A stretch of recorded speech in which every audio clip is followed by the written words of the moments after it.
54 বছরের বদলা নেওয়ার সময় আমাদের সামনে চলে আসছে। এ কথা বলার অর্থটা কি? জামাত ভূমিকম্পের মতো করে সামাজিক আবহাওয়াটাকে সৃষ্টি করতেছে। এতদিন ভারত বিরোধী ছিল, আস্তে আস্তে ভারত পক্ষে চলে যাচ্ছে। একবার বলতেছেন সরিয়ে নিজে চালাবো, আবার আমেরিকার সঙ্গে বলতেছেন না সরিয়ে নিতে চলবে না। আসলে কি জামাতের কারণে ভূমিকম্প হয়েছিল? এই ব্যাপারে আপনি একটু বলেন তো শুনি। ওই তো একসময় রানা প্লাজা ভেঙে যাওয়ার পরে আওয়ামী লীগের এক মন্ত্রী বলেছিলেন ধাক্কা দিয়ে বিএনপি ফেলাই দিচ্ছে। জামাত আর বিএনপি, জামাত বিএনপি ধাক্কাতে ফেলাই দিচ্ছে। তারপর ওই চেয়ারে বসলে কি মাথা ঠিক থাকে কি থাকে না এটা আমি জানি না, যে ভূমিকম্প হলো জামাতের কারণে এটা ঠিক না, তবে মোটেও ঠিক না। তবে হ্যাঁ, জামাত ভূমিকম্পের মতো করে সামাজিক আবহাওয়াটাকে সৃষ্টি করতেছে। আচ্ছা, বাস্তবে না, মাটিতে না, মাটিতে না, ভূমিকম্পের আবহাওয়া তৈরি করার চেষ্টা করতেছে। কারণ প্রথম থেকে আমরা দেখে আসতেছে জামাতের অবস্থানটা, আমরা তো আমাদের সহকর্মী ছিল, একসঙ্গে সহযোদ্ধা ছিলাম অনেক দিন পর্যন্ত, আমরা সেই মনোভাবাপন্নই ছিলাম, এখনো আছি। হঠাৎ করে তাদের মধ্যে পরিবর্তন আসছে কখন তো আমরা জানি নাই। অনেক সময় ওই আপনার দেখি তৃতীয় লিঙ্গের লোক থাকে না, হঠাৎ আবার পুরুষ হয়ে যায়, টের পাওয়া যায় না কখন হয়ে যায়, শেষে দেখা যায় যে মেয়ে ছিল পুরুষ হয়ে গেছে।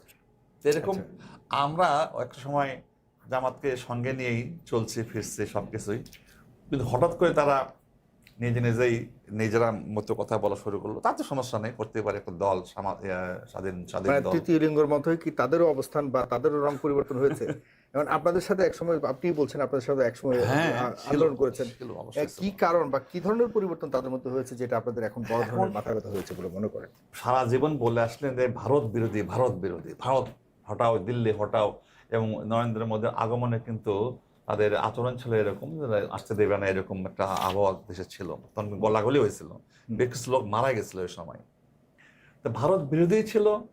হঠাৎ 5-এর পরে এসে ওনার বললো সব মাফ করে দিলাম। প্রথম ভাষণে ছিল যে আমরা আওয়ামী লীগকে মাফ করে দিলাম। এটা তো শোনার জন্য বাংলাদেশের লোক প্রস্তুত ছিল না। কেন এই কথা বললেন মাফ করে দিলাম? বিচার তো হতে হবে, তারপরে যেটা হয় হবে। কিন্তু দল হিসেবে মাফ করে দিয়েছে, দলকে মাফ করে দিলাম। এটা তো অপরাধীদের ব্যাপারে বলেছে যে কোনো অপরাধী যারা অপরাধ করে তাদেরকে মাফ করবে না। মাপের মধ্যে তো সবই চলে যায়। আমরা যখন প্রটেস্ট করি, আমাদের ব্যক্তি পরিচয় তো আর রাজনীতি পরিচয় আলাদা করার সুযোগ নাই তো। আচ্ছা, দলের লোক দল করে, এটা একটাই পরিচয়। আমি বিএনপি করি, আমি বিএনপি সেন্ট্রাল কমিটি মেম্বার, আমি আলাদা করে বলতে পারবো আমি এখন এটা না, আমি হারিস হিসেবে বলতেছি অন্য কথা। এটা কি আপনি শুনবেন? কেউ শুনবে না।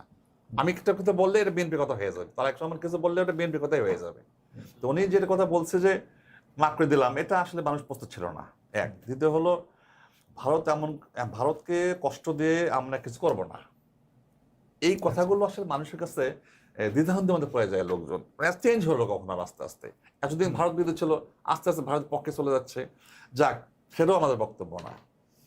এখন ওনাদের কথার মধ্যে যে ভাষাগুলো আসে, যে ভাষাগুলো আমাদের মুসলমানের ভিতরে একটা নেগেটিভ তৈরি করতে চাচ্ছে, যেটা ওভারঅল মুসলমান সবাই আমরা, কিন্তু যে কথা উনি বলতে চাচ্ছিলেন যে বেহেশতের টিকিটের ব্যাপারটা নিয়ে, আসলে এই কথাগুলো তো খুব মানে মনের ব্যাপার, একদম অনেক গভীরের ব্যাপার একবারে। মানে এই ব্যাপারটা বড় ধরনের আপত্তিকর একটা বিষয় হয়ে দাঁড়িয়েছে, যে এবং এটাই সবচেয়ে বড় একটা নেগেটিভ প্রচারণা হিসেবে চালানো হচ্ছে এগেইনস্ট দা জামাত ইসলাম আপনাদের পক্ষ থেকে।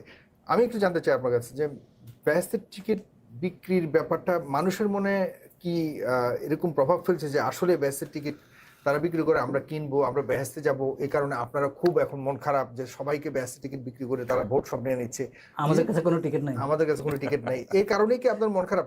নাকি আসলেই কেন আপনাদের উপর এটার কারণে প্রভাবটা পড়ছে? আপনার কেন প্রভাব পড়ছে? মানুষ কি আসলে বিশ্বাস করে টিকিট কিনতেছে? আসলে এরকম না, তাহলে মানুষ বিশ্বাস করে না, কোনো কারণও নাই। আচ্ছা, এটা তো আল্লাহর হাতে, মানুষের হাতে না। এটা এক ধরনের হাস্যকর হয়েছে কথাগুলো। নামাজ রোজা একই রকম, রোজা পূজা একই রকম, আপনার মন্দিরে গীতা পাঠ, আমার কথা সূর্য থেমে যায়, এই বিষয়গুলো আছে মুসলমানদের মধ্যে প্রভাব পড়ছে। আমরা চাই না যে বন্ধ, আরো বলুক, বেহেশতকে আরো বিক্রি করুক, প্রকাশ্য মাইকে বিক্রি করুক, সমস্যা নেই, এটা আমাদের কোনো সমস্যা নেই। ওদের চেঞ্জ হলো যখন ওরা কোনটা করবে এটা তো ঠিক হয়নি এখনো। শরিয়া আইন থাকবে না থাকবে না, এখন পর্যন্ত এটা তো ঠিকই হলো না, ফয়সালাই তো হলো না।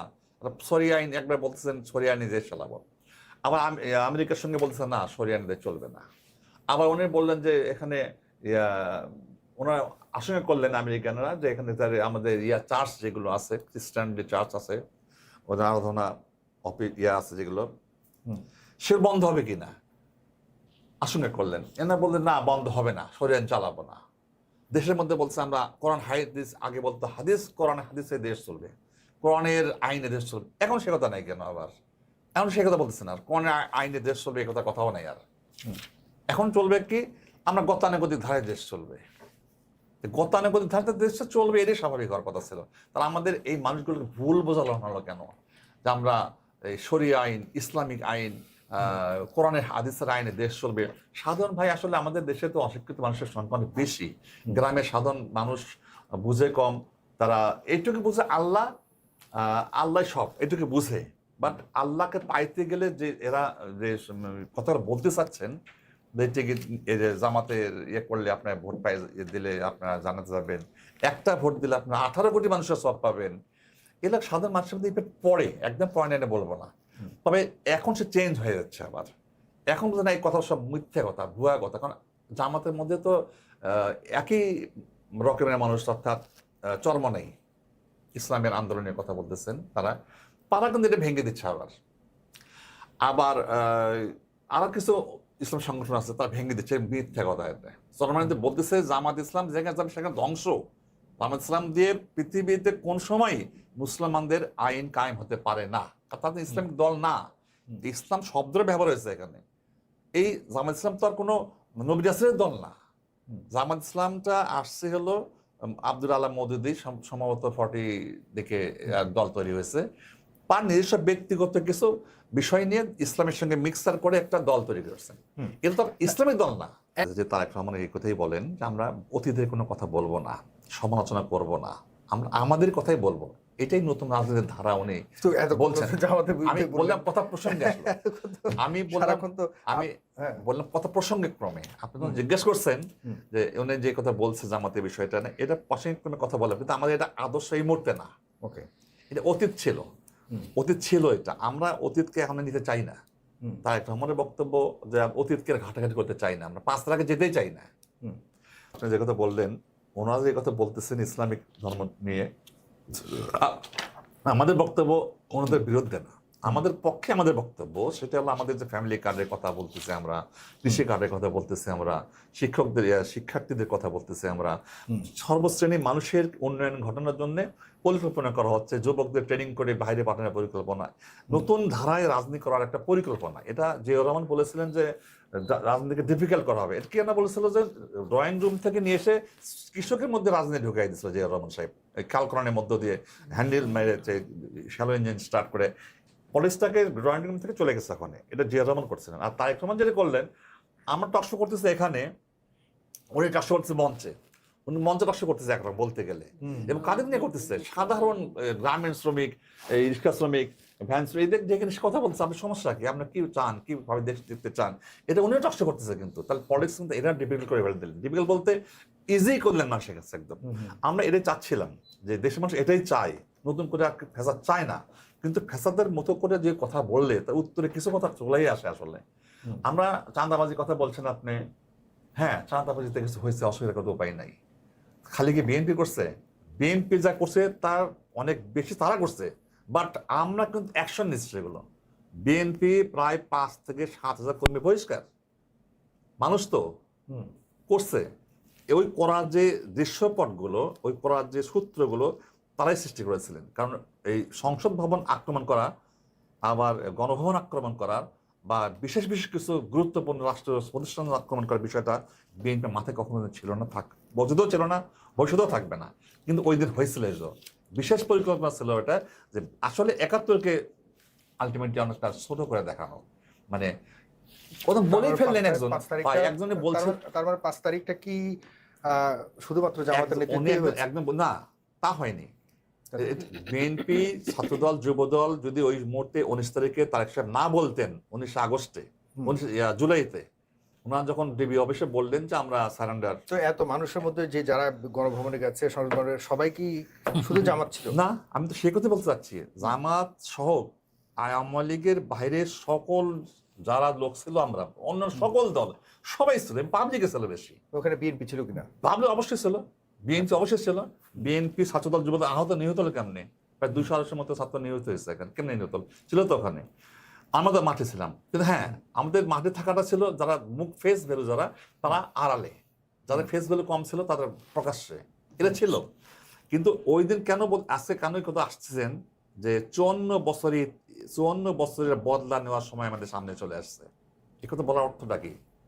এটা খুব মানে মারাত্মক একটা কথা। কারা বলেছে?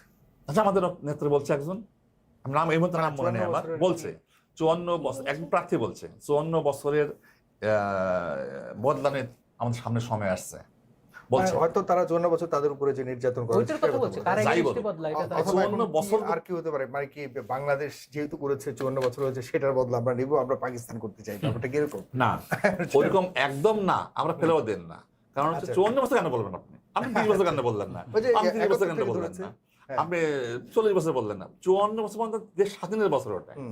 ওই বছরের ডেকে টানে নিয়ে আসবেন আপনি, তাহলে তো ওই বছরের যে ঘটনাগুলো ঘটে গেছে মুক্তিযুদ্ধ, তাহলে কি ছোট করে দেখবেন এগুলোকে? তার মানে তারা মুক্তিযুদ্ধের মেনে নিতে পারে নাই এই 54 বছরকে, সেই মুক্তিযুদ্ধের আমলে বা সময়ে তাদের যে অবস্থানটা, এটাকে একটা জুলাই সনদে তারা সই করছে। তো আপনি কেমনে বলবেন যে মেনে নিতে? জুলাই সনদ সই করছে, এটাও ভালো। 71 আছে তো, আছে 90 আছে তো, জুলাই 24 আছে তো। জুলাই আপনি এখন তাহলে জুলাইকে নিয়ে কথা বলতে গেলে 54 বছরের এখন যদি বিএনপি বলতেছে যে আমরা বাধ্য হয়ে হায়ের কথা বলছি, প্রথমে তো না হায়ের কথা বলছি, এরপরে মির্জা আব্বাস এই দিনে বলছে আপনাদের খেয়াল খুশি মতো দেন, সে ক্যাম্পেইনে যাবে না। আমি তারা ডিসরেসপেক্ট করি না, যে ঠিক আছে মানুষের স্বাধীনতা থাকবে, হায়েও স্বাধীনতা থাকবে, নাও স্বাধীনতা থাকবে, কিন্তু তোমরা সনদে স্বাক্ষর করে আসি এখন যদি বলো যে মানুষের স্বাধীনতা নাও দিতে পারে, তাহলে হোয়াট?